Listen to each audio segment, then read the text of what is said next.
खबरों का सिलसिला शुरू करते हैं सुपरफास्ट 100 में। मैं हूं आपके साथ अनुराग मुस्कान। मैं हूं आपके साथ चित्रा त्रिपाठी। बड़ी खबर से करेंगे शुरुआत। केंद्रीय मंत्री गोपीनाथ मुंडे की मौत हार्ट अटैक से नहीं हुई थी। मुंडे की पोस्टमार्टम रिपोर्ट में मौत की वजह अंदरूनी चोट बताई गई है और हार्ट अटैक का कोई भी जिक्र नहीं है, जैसा कि पहले कहा जा रहा था। गर्दन, नाक और लीवर में गहरी चोट का भी खुलासा हुआ है। उधर मुंडे की मौत की सीबीआई जांच कराने की मांग करते हुए समर्थकों ने महाराष्ट्र के परली गांव में जबरदस्त हंगामा किया और मुख्यमंत्री पृथ्वीराज चौहान की गाड़ी पर हमला बोल दिया। सीबीआई जांच की मांग को लेकर मुंडे समर्थकों ने पथराव भी किया। गोपीनाथ मुंडे के समर्थकों ने बीजेपी के ही नेता और केंद्रीय मंत्री नितिन गडकरी को भी नहीं बख्शा और उनकी भी गाड़ी पर पथराव किया। पुलिस के रोकने पर भी मुंडे समर्थक नहीं माने और हंगामा मचाते रहे।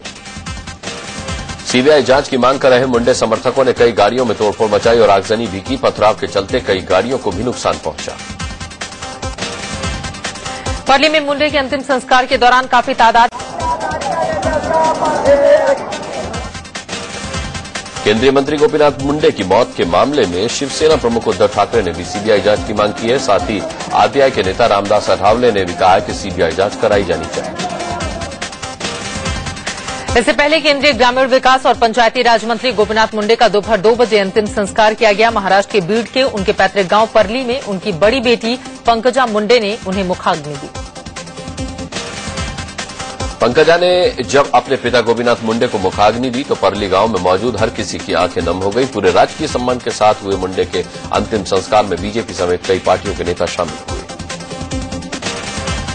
अंतिम संस्कार के वक्त परली में पहुंचे लोग गोपीनाथ मुंडे अमर रहे का नारा लगा रहे थे। हाथों में मुंडे की तस्वीर लहराकर ये अपने नेता को याद कर रहे थे।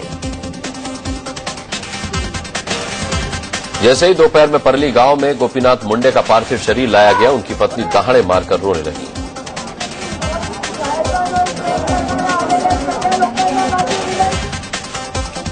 न सिर्फ मुंडे की पत्नी बल्कि उनकी तीनों बेटियों का भी ऐसा ही हाल था। परली गांव में जब मुंडे का पार्थिव शरीर लाया गया तो उनकी बेटियां खुद को रोक नहीं पाईं और सभी की आंखें डबडबा गईं।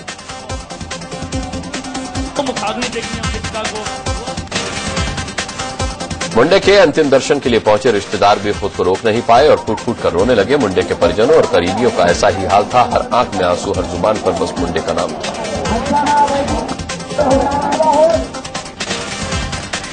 गोवा के मुख्यमंत्री मनोहर पर्रिकर भी मुंडे के अंतिम संस्कार में शामिल हुए। उन्होंने नम आंखों से गोपीनाथ मुंडे को अंतिम विदाई दी।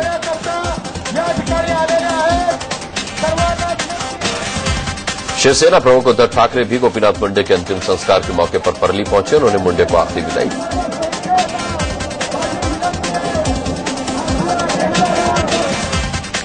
अंतिम संस्कार के मौके पर बीजेपी के महाराष्ट्र प्रभारी राजीव प्रताप रूढ़ी और बीजेपी के प्रदेश अध्यक्ष देवेंद्र फडणवीस भी मौजूद रहे। दोनों सुबह से ही मुंडे के परिजनों के साथ थे। गोपीनाथ मुंडे के अंतिम संस्कार में उनके समर्थकों की भारी भीड़ जुटी। मुंडे को अंतिम विदाई देने के लिए पहुंचे लोगों की भीड़ को एकाएक बेकाबू भी देखा गया, जिससे अफरा तफरी मच गई। भीड़ बेकाबू देखकर मुंडे की बड़ी बेटी पंकजा को आगे आकर माइक संभालना पड़ा। उन्होंने माइक पकड़कर लोगों से शांत रहने की अपील की, लेकिन भीड़ इतनी ज्यादा थी कि संभाले नहीं संभल रही थी। इससे पहले बेकाबू भीड़ को शांत करने में पुलिस को भारी मशक्कत करनी पड़ी। लोग पुलिस वालों से ही भिड़ गए।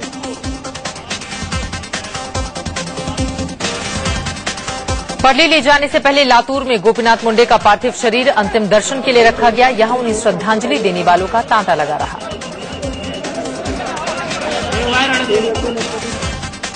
लातूर में जब मुंडे का पार्थिव शरीर अंतिम दर्शन के लिए रखा गया था, तब उनकी पत्नी और बेटी फूट फूट कर रोई। लातूर एयरपोर्ट पर भी दोनों के आंसू थमने का नाम नहीं ले रहे थे। सड़क हादसे का शिकार हुए केंद्रीय ग्रामीण विकास और पंचायती राज मंत्री गोपीनाथ मुंडे को श्रद्धांजलि देने के बाद लोकसभा की कार्यवाही स्थगित हो गई। आज से ही 16वीं लोकसभा का सत्र शुरू हुआ था। अब कल से आगे की कार्यवाही चलेगी। प्रधानमंत्री नरेंद्र मोदी का आज संसद में पहला दिन था। लोकसभा पहुंचने से पहले उन्होंने कहा कि जनता की सभी आशाएं और अपेक्षाएं पूरी होंगी। मैं देशवासियों को विश्वास दिलाता हूं कि लोकतंत्र के इस मंदिर में भारत के सामान्य मानवी की आशा आकांक्षाओं की पूर्ति के लिए भरपूर प्रयास किया जाएगा। मेरी देशवासियों को बहुत बहुत शुभकामनाएं हैं। लोकसभा में जब प्रधानमंत्री नरेंद्र मोदी पहुंचे तो उन्होंने कांग्रेस अध्यक्ष सोनिया गांधी का हाथ जोड़कर नमस्कार किया। सोनिया ने मोदी को बधाई दी। मोदी खुद सोनिया के पास पहुंचे थे। दोनों ने मुस्कुराकर एक दूसरे का अभिवादन किया। लोकसभा में प्रवेश करते ही मोदी ने हाथ जोड़कर बीजेपी सांसदों के साथ साथ पूरे विपक्ष का अभिवादन किया। वो विपक्ष की बेंच की तरफ गए और लोकसभा में कांग्रेस के नेता मल्लिकार्जुन खड़गे से मिलकर उन्हें बधाई दी। मुंडे को श्रद्धांजलि के बाद आज लोकसभा स्थगित होने के चलते अब 5 और 6 जून को नवनिर्वाचित सांसदों को शपथ दिलाई जाएगी। सांसदों को शपथ प्रोटेम स्पीकर कमलनाथ दिलाएंगे। खबर है कि कल सबसे पहले 3 वरिष्ठ सांसदों को शपथ दिलाई जाएगी। फिर सदन और विपक्ष के नेता के साथ साथ मंत्रियों को प्रोटेम स्पीकर शपथ दिलाएंगे। इसके बाद अल्फाबेटिकली यानी कि सांसदों को शपथ दिलाई जाएगी। आज लोकसभा का सत्र शुरू होने से पहले कांग्रेस के वरिष्ठ सांसद और पूर्व मंत्री कमलनाथ को प्रोटेम स्पीकर की शपथ राष्ट्रपति प्रणब मुखर्जी ने दिलाई। राष्ट्रपति भवन में हुए इस शपथ ग्रहण में प्रधानमंत्री नरेंद्र मोदी मौजूद थे। बीजेपी की वरिष्ठ सांसद सुमित्रा महाजन का स्पीकर बनना तय है। सूत्रों से खबर है कि प्रधानमंत्री नरेंद्र मोदी ने सुमित्रा महाजन को फोन किया है। वो जल्दी ही स्पीकर के लिए नामांकन करेंगे। लोकसभा के डिप्टी स्पीकर का पद विपक्ष को दिया जा सकता है। संसदीय कार्यमंत्री वेंकैया नायडू ने इस बात के संकेत दिए हैं कि विपक्ष के किसी नेता को लोकसभा का उपाध्यक्ष पद ऑफर किया जाएगा। राष्ट्रपति प्रणब मुखर्जी 9 जून को संसद के संयुक्त सत्र को संबोधित करेंगे। 10 और 11 जून को राष्ट्रपति के अभिभाषण पर चर्चा होगी। फिर धन्यवाद प्रस्ताव के बाद संसद की कार्यवाही अनिश्चितकाल के लिए स्थगित कर दी जाएगी। संसद सत्र की कार्यवाही स्थगित होने के बाद संसद में ही कैबिनेट की बैठक भी हुई।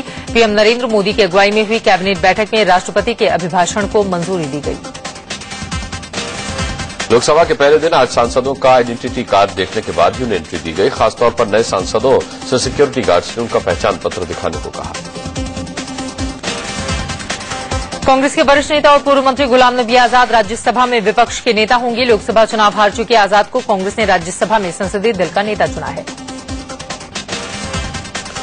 दिल्ली के धौला कुआं इलाके में संघ प्रमुख मोहन भागवत की गाड़ी को पीछे से जोरदार टक्कर लगी। गनीमत रही कि मोहन भागवत बाल बाल बच गए। हादसे के दौरान कुछ देर रुकने के बाद मोहन भागवत एयरपोर्ट के लिए निकले, जहां से गोरखपुर चले गए। वो मोहन भागवत की एम्बेसडर कार रेड लाइट पर रुकी हुई थी। उनके पीछे उनके काफिले की ही एक गाड़ी खड़ी थी। तेज रफ्तार टाटा सूमो ने भागवत की गाड़ी के पीछे वाली गाड़ी को टक्कर मारी, जिससे पीछे वाली गाड़ी झटके से भागवत की कार से टकरा गई। हादसा दोपहर करीब 12:06 पर धौला कुआं इलाके में प्रेस रोड पर हुआ, जहां 11:30 बजे मोहन भागवत अपने आवास से एयरपोर्ट के लिए निकले थे। धौला कुआं पहुंचने पर यह हादसा हुआ। मोहन भागवत को कोई चोट नहीं आई है। मोहन भागवत की कार का एक्सीडेंट करने वाली टाटा सूमो पर हरियाणा सरकार लिखा हुआ है। ड्राइवर तेज रफ्तार से सड़क पर कार दौड़ा रहा था। पुलिस ने टाटा सूमो के ड्राइवर को गिरफ्तार करके गाड़ी जब्त कर ली है। सुप्रीम कोर्ट से सहारा प्रमुख सुब्रत राय को कोई राहत नहीं मिली है। राय की ओर से उन्हें घर में नजरबंद किए जाने की याचिका दी गई थी, जिसे कोर्ट ने खारिज कर दिया। अब सुब्रत को तिहाड़ जेल में ही रहना होगा। हालांकि सुप्रीम कोर्ट ने सहारा को देश के 9 शहरों की अचल संपत्ति को बेचने की इजाजत दे दी है। सहारा ने देश विदेश में अपनी अचल संपत्ति बेचकर 5,000 करोड़ रुपए नकद और इतनी ही राशि की बैंक गारंटी जमा करने का प्रस्ताव रखा है। सहारा की तरफ से सुप्रीम कोर्ट में कहा गया कि सुब्रत रॉय की मां की तबीयत ठीक नहीं है, जिसके लिए उन्हें 5 दिन के पैरोल पर रिहा किया जाए। इस पर सुप्रीम कोर्ट ने अर्जी लगाने को कहा, जिस पर विचार किया जाएगा। सुब्रत रॉय 4 मार्च से तिहाड़ जेल में बंद हैं। 65 साल के रॉय को निवेशकों की 20,000 करोड़ की रकम नहीं लौटाने पर गिरफ्तार करके जेल भेजा गया था। ओडिशा के मुख्यमंत्री नवीन पटनायक ने रेल मंत्री सदानंद गौड़ा से मुलाकात की। अपने राज्य में रेल परियोजनाओं को लेकर पटनायक ने गौड़ा से चर्चा की। कर्नाटक के मुख्यमंत्री सिद्धारमैया ने भी रेल मंत्री सदानंद गौड़ा से मुलाकात की और सूबे में रेलवे योजनाओं को लेकर बातचीत की। मोदी सरकार में काम की स्पीड को बढ़ाने के लिए साप्ताहिक छुट्टियां कम करने और काम के घंटे बढ़ाने के संकेत मिले हैं। Department of personal and training को इस बाबत कैबिनेट नोट तैयार करने को कहा गया है, जिसे संसद सत्र बाद मंजूरी मिल सकती है। अफगानिस्तान के हेरात प्रांत में अगवा किए गए भारतीय प्रेम कुमार का अब तक कोई सुराग नहीं मिला है। तमिलनाडु के शिवगंगा में रहने वाले प्रेम कुमार का परिवार बेहद चिंतित है और सरकार से मदद की गुहार लगाई है। एमडीएमके के सुप्रीमो वाइको ने पीएम को चिट्ठी लिखकर हेरात में अगवा किए गए प्रेम कुमार के मामले में कदम उठाने की मांग की है। उधर विदेश मंत्री सुषमा स्वराज ने पूरे मामले पर नजर बनाई हुई है। राष्ट्रपति प्रणब मुखर्जी कल से पश्चिम बंगाल के 2 दिनों के दौरे पर हैं। वो जाने माने शिक्षाविद आचार्य सतीश चंद्र मुखर्जी के 150वीं जयंती वर्ष समारोह का कल उद्घाटन करेंगे। आम आदमी पार्टी के संयोजक अरविंद केजरीवाल, मनीष सिसोदिया और योगेंद्र यादव पर मानहानि के एक मामले में दिल्ली के कड़कड़डुमा कोर्ट में सुनवाई हुई। तीनों को इस मामले में 10,000 का निजी मुचलका भरना पड़ा। आम आदमी पार्टी के एक पूर्व नेता सुरेंद्र शर्मा ने केजरीवाल एंड कंपनी के खिलाफ मानहानि और धोखाधड़ी का मुकदमा दर्ज कराया है। मामले की अगली सुनवाई 16 अगस्त को होगी। मुंबई के कैंपा कोला कंपाउंड के 120 परिवार बेघर हो गए हैं। फ्लैट से ज्यादातर परिवारों का सामान निकालकर बाहर रख दिया गया है। कई लोग फ्लैट छोड़कर जाने लगे हैं। सुप्रीम कोर्ट ने बीएमसी को कैंपा कोला परिसर में बने 96 अवैध फ्लैट तोड़ने का आदेश दिया है। ये फ्लैट बीएमसी की इजाजत के बगैर बनाए गए थे और इन्हें अवैध करार दिया जा चुका था। यूपी सरकार अब युवाओं को फ्री लैपटॉप नहीं बांटेगी। चुनाव में मिली करारी हार के बाद कैबिनेट मंत्री शिवपाल यादव ने कहा कि वो योजना 2011-12 के लिए ही थी। यूपी में बिजली संकट को लेकर दाखिल की गई याचिका में हाईकोर्ट के लखनऊ ने यूपी और केंद्र सरकार को नोटिस भेजकर जवाब मांगा है कि दोनों सरकारों ने लोगों को राहत दिलाने के लिए क्या कदम उठाए हैं। उधर गाजियाबाद में बिजली कटौती से बेहाल लोगों ने मटका प्रदर्शन किया। बिजली संकट की वजह से लोगों को पानी के लिए भी तरसना पड़ रहा है। पुरी के शंकराचार्य स्वामी निश्चलानंद सरस्वती ने मोदी सरकार के गंगा की सफाई के लक्ष्य को मुश्किल चुनौती बताया है। वाराणसी पहुंचे निश्चलानंद सरस्वती ने कहा कि अधिकारियों और नेताओं के स्वार्थों के रवैयों के चलते गंगा की हालत बदतर है। मध्य प्रदेश के सीएम शिवराज सिंह चौहान ने भोपाल और इंदौर में लाइट मेट्रो चलाने का फैसला किया है। अधिकारियों के साथ हुई मीटिंग में मेट्रो प्रोजेक्ट पर मंथन किया गया। मुख्यमंत्री अखिलेश के बाद एसपी सुप्रीमो मुलायम सिंह यादव ने भी मीडिया को अपना काम करने की नसीहत दी है। मीडिया ने यूपी में लगातार हो रही रेप की वारदात के बाद कानून व्यवस्था के बारे में सवाल पूछा था। कानपुर के काकादेव इलाके में समतावादी रिपब्लिकन पार्टी के कार्यकर्ताओं ने बदायूं रेप मर्डर केस के विरोध में मुख्यमंत्री अखिलेश यादव का पुतला फूंका। रोकने के बावजूद सीएम का पुतला फूंकने पर पुलिस ने पार्टी महासचिव और कार्यकर्ताओं को जमकर पीटा। पुलिस पीटते हुए कार्यकर्ताओं को जीप में थाने लेकर गई। उसके बाद उन्हें जेल भेज दिया। बदायूं में 2 चचेरी बहनों के साथ गैंगरेप के बाद हुई हत्या के मामले में अमेरिकी गृह विभाग ने गंभीर चिंता जताई है। अमेरिकी गृह विभाग के प्रवक्ता मैरी हर्फ ने कहा है कि ऐसी घटनाएं बेहद डरावनी है। यूपी में रेप की वारदात थमती नजर नहीं आ रही है। गोंडा में 6वीं की छात्रा को गांव के ही 2 भाइयों ने पहले चाकू की नोक पर अगवा किया। उसके बाद गैंगरेप किया। पुलिस आरोपियों की तलाश कर रही है। यूपी में दरिंदगी थमने का नाम नहीं ले रही। उन्नाव में दबंगों ने एक लड़की की गैंगरेप के बाद दरिंदगी से उसकी हत्या कर दी। आरोपियों ने लड़की की पहचान छिपाने के लिए उसे आग के हवाले कर दिया। दिल्ली के नजदीक ग्रेटर नोएडा में 13 साल के नाबालिग से गैंगरेप का मामला सामने आया है। इलाके के ही 3 लड़कों ने नाबालिग को बाइक पर अगवा कर उसके साथ रेप किया। ग्रेटर नोएडा के रूबुपुरा इलाके में दबंगों ने घर में घुसकर एक महिला के साथ गैंगरेप किया। बदमाशों ने महिला के देवर और ससुर को बंधक बना लिया। कानपुर में एक 3 साल की बच्ची के साथ रेप की वारदात के बाद पुलिस पर मामला रफा दफा करने का आरोप लगाया है। घटना के बाद पुलिस बच्ची को मेडिकल के लिए ले जाने के बजाय थाने ले गई और इसे रेप की कोशिश का मामला बताती रही। यूपी के देवरिया में 6 साल की मासूम के साथ रेप की वारदात ने पूरे सूबे में हड़कंप मचा दिया है। वहीं जौनपुर में दलित लड़की की गला काटकर हत्या कर दी गई। पुलिस ने शक जताया है कि पहले उसका रेप हुआ था। गाजियाबाद में एक शख्स ने अपनी बहू का रेप करने का आरोप लगाया है। पुलिस के मुताबिक पीड़ित ने बताया कि उसकी सास ने अपने पति से वारदात को अंजाम दिलवाया है। पुलिस इस पूरे मामले की जांच कर रही है। यूपी के मुजफ्फरनगर में एक महिला को जलाने का आरोप उसके ससुराल वालों पर लगा है। आरोप है कि दहेज की मांग पूरी न होने पर महिला को जलाकर मारने की कोशिश की गई।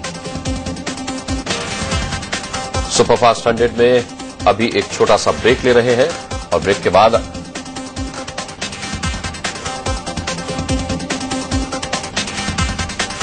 यूपी सरकार में राज्य मंत्री और पीलीभीत से विधायक हाजी रियाज के भाइयों पर लूट और दलित उत्पीड़न का केस दर्ज हुआ है। मंत्री पर आरोपियों को बचाने का आरोप लगाया। और वहीं दूसरी ओर एसपी नेता ने किसान की फसल लूट ली। इस तरह के आरोप लगे हैं। यूपी के मऊ में एक एसपी नेता पर गांव के ही किसान की फसल लूटने का आरोप लगा है। पीड़ित का आरोप है कि उसने एसपी को वोट नहीं दिया था, इसीलिए उसने उसके खेत में आकर फायरिंग भी की। यूपी के गोंडा में भी एसपी नेता ने दबंगई में पूरे गांव की बिजली कटवा दी। नेता खुद को मुख्यमंत्री का करीबी बताता है। पूरा गांव अंधेरे में है, लेकिन सिर्फ उसके घर ही बिजली आ रही है। वहीं संभल में बदमाशों ने ट्यूबवेल पर सो रहे किसान की धारदार हथियारों से हत्या कर दी। पुलिस ने आरोपियों पर केस दर्ज कर उन्हें हिरासत में ले लिया है। समाजवादी पार्टी के गढ़ मैनपुरी में डीएम आवास के सामने सिरकटी लाश मिलने से अफरा तफरी मच गई। पुलिस खेत में मिली लाश की पहचान में जुट गई। पीलीभीत में 2 दिन पहले एक लड़की और एक लड़के की मौत पर ऑनर किलिंग का शक जताया जा रहा था। घरवालों ने लड़की की मौत बाघ के हमले और लड़के ने खुदकुशी करना बताया था। पुलिस घरवालों से पूछताछ कर रही है। कन्नौज में 2 जून को हुई एसपी नेता की हत्या की गुत्थी पुलिस ने सुलझा ली। पुलिस ने बताया कि मृतक के चचेरे भाई ने ही लूट के इरादे से वारदात को अंजाम दिया। आगरा में एक नाले में 35 साल के एक शख्स का शव मिलने से हड़कंप को अंजाम दिया। आगरा में एक नाले में 35 साल के एक शख्स का शव मिलने से हड़कंप मच गया। पुलिस ने बताया कि पहचान छिपाने के लिए शव को तेजाब से जलाया गया था। कानपुर देहात में एक लड़के ने पुलिस के रवैये से तंग आकर नहर में कूदकर खुदकुशी कर ली। लड़का थाने में शिकायत लेकर कई बार गया, लेकिन पुलिस ने उसकी शिकायत नहीं सुनी। पुलिस नदी से शव निकालने के लिए काफी देर बाद राजी हुई।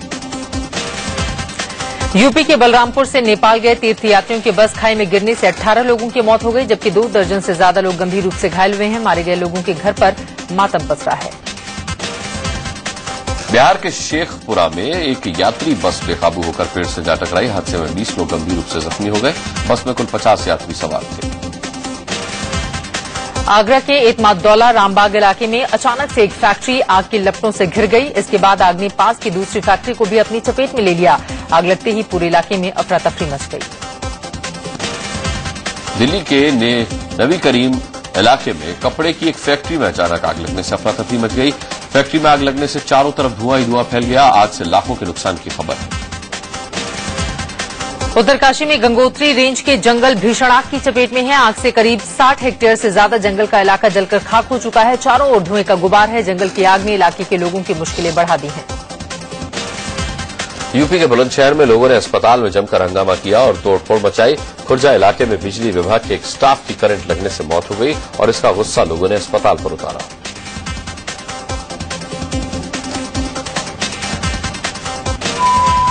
राजस्थान के हनुमानगढ़ में एक सरफिरे ने अपनी पत्नी और 2 बच्चों की ईंटों से कुचलकर हत्या कर दी। आरोपी शख्स ने पुलिस को बताया कि उसके खुद के खराब चरित्र की वजह से उसने वारदात को अंजाम दिया।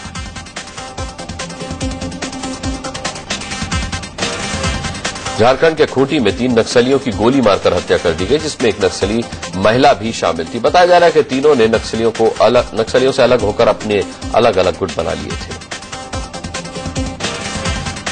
दिल्ली में यमुना किनारे 2 लड़कों की लाश मिलने से सनसनी फैल गई। दोनों के शरीर पर चोट के निशान हैं। नेहरू विहार में रहने वाले दीपक और सौरभ रविवार की शाम घर से निकले थे। उसके बाद घर वापस नहीं लौटे।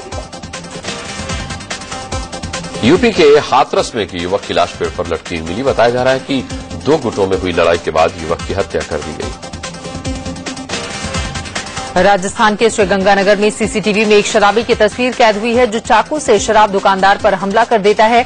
चाकू के लिए हमलावर काउंटर पर चढ़ जाता है। इसके बाद वो दुकानदार पर चाकू दे मारता है।